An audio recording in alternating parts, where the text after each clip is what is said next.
नमस्कार. आलिशान स्वाद अँड ब्लॉग्समध्ये तुमचं मनापासून खूप स्वागत आहे. दिवाळीची लगबग सगळ्यांच्या घरी चालू असेलच आणि दिवाळी फराळचे रेसिपीज पण तुमच्या घरी चालू असतील. तर आज मी तुमच्यासाठी बेसनचे लाडूची एकदम सोपी पद्धतची रेसिपी घेऊन आलेली आहे. जर पोहा चिवडा आणि चकली रेसिपीचा व्हिडिओ तुम्ही नसेल बघितला तर माझ्या चॅनलवरती तो नक्की बघून घ्या.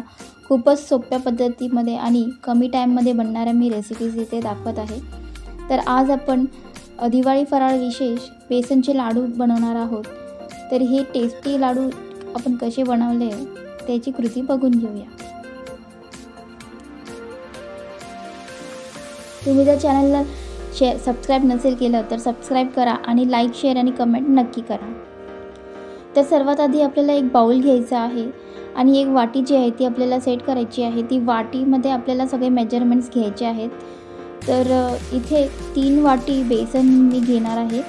बेसनचं पीठ जे आहे ते आपल्याला नीट चाळून घ्यायचं आहे. त्याच्यामध्ये गाठी वगैरे असतात तर आपल्याला पीठ जे आहे ते चाळूनच घ्यायचं आहे.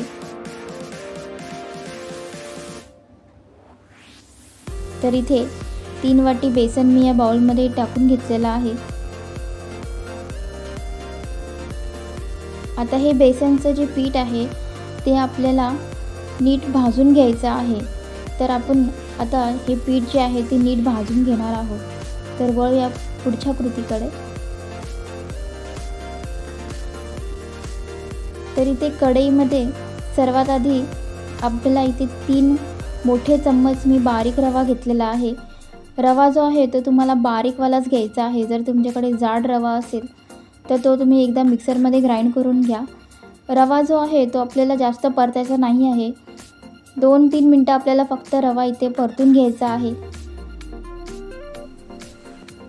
रवा परतून झाल्याच्या नंतर आपल्याला त्यामध्ये 3 वाटी चाळून घेतलेलं बेसन पीठ टाकायचं आहे.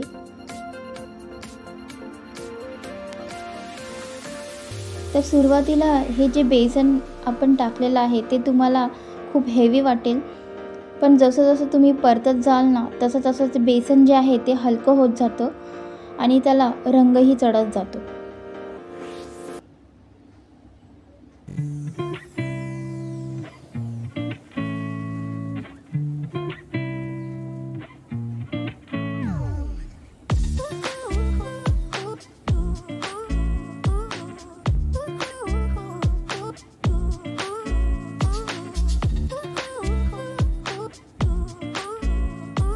तर हे बेसन पीठ जे आहे ते आपल्याला नीट व्यवस्थित परतून घ्यायचं आहे. 10 ते 15 मिनटं आपल्याला कंटिन्युअस हे हलवत राहायचं आहे बेसन पीठ. आता आपलं बेसन जे आहे ते परतून झालेलं आहे. चांगला बदामी रंग आलेला आहे. आता त्यामध्ये मी इथे 3 ते 4 मोठे चम्मच तूप घालून घेणार आहे.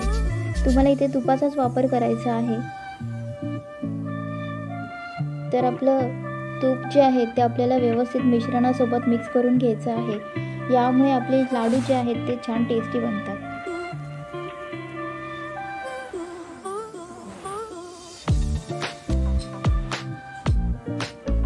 तर आपलं हे मिश्रण जे आहे ते मिक्स करून आपण तुपासोबत घेतलेलं आहे. आता या मिश्रणामध्ये मी थोडंसं 2 ते 3 चम्मचच इथे मी दूध घातलेलं आहे. शक्यतो इथे दुधाचाच वापर करायचा आहे. त्यामुळे तुमचे लाडू जे आहेत ते छान वळायला मदत होते. पाण्याचा वापर आपण नंतर करणारच आहोत. तेही आपण खूपच कमी प्रमाणात इथे टाकून घेणार आहोत. तर थोडंसं 2 ते 3 चम्मच दूध टाकून मी थोडंसं हे परतून घेणार आहे. मिश्रण सगळं एकजीव करून घेणार आहे. त्यानंतर आपल्या हातात मावेल एवढंच पाण्याचा थपका इथे मारून घ्यायचा आहे. त्यामुळे आपल्याला लाडू वळायला मदत होते. त्यामुळे आता हे मिश्रण जे आहे आपल्याला नीट व्यवस्थित मिक्स करून घ्यायचं आहे.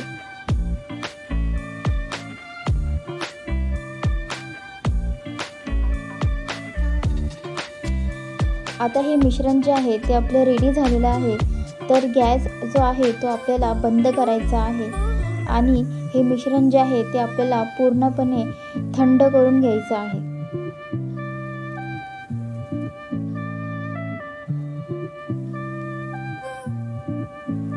तर आता हे मिश्रण जे आहे ते आपलं थंड झालेलं आहे. त्यात मी अर्धा वाटी पिठी साखर इथे ॲड केलेली आहे. पिठी साखर तुम्हाला जितपत गोड हवं असेल तितपत तुम्हाला इथे ॲड करायचं असेल तर तुम्ही इथे करू शकता.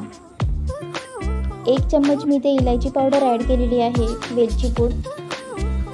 तर आपल्याला हे मिश्रण जे आहे आता नीट व्यवस्थित मिक्स करून घ्यायचं आहे शेवटची वेळ.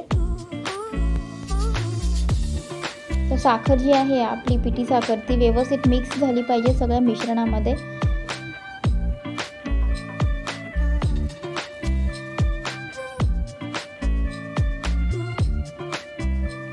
तर आता हे मिश्रण जे आहे ते आपलं लाडू वळायला रेडी आहे. आपण हे वेगळ्या प्लेटीमध्ये काढून मिश्रण जे आहे ते एका प्लेटीमध्ये काढून घेतलेलं आहे आणि आपल्याला हे मिश्रण जे आहे थोडंसं पोर्शन घेऊन हाताने नीट व्यवस्थित सगळ्या बाजूने दाबून आपल्याला ह्याचा गोल आकार करायचा आहे.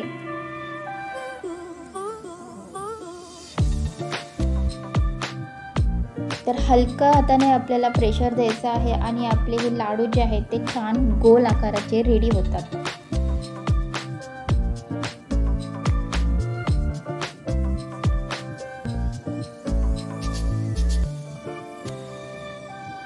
तर अशा प्रकारे आपले छान लाडू जे आहेत ते रेडी झालेले आहेत.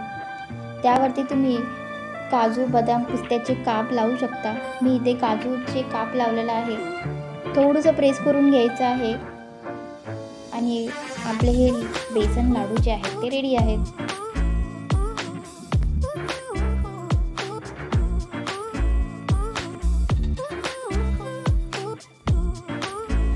तर आता दुसरा लाडू सुद्धा मी वळून घेणार आहे. तर इथे दुसरा लाडू पण आपला रेडी झालेला आहे. त्यावरती मी बदामाचा काप लावणार आहे.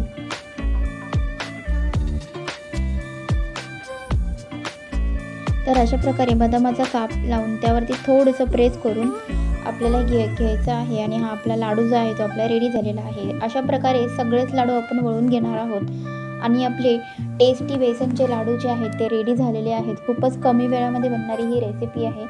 नक्की ट्राय करा. चॅनलला लाईक, शेअर आणि सबस्क्राईब नक्की करा. आणि तुम्ही जर माझे दिवाळी फराळाचे व्हिडिओज पाहिले नसेल तर तेही माझ्या चॅनलवरती पाहून घ्या. आणि मला इंस्टाग्रामवरती फॉलो करायला अजिबात विसरू नका. माझा इंस्टा ID मी माझ्या डिस्क्रिप्शन बॉक्समध्ये दिलेला आहे. तर अशा प्रकारे आपले बेसनचे लाडू जे आहेत ते रेडी झालेले आहेत. व्हिडिओ पूर्ण पाहण्यासाठी धन्यवाद.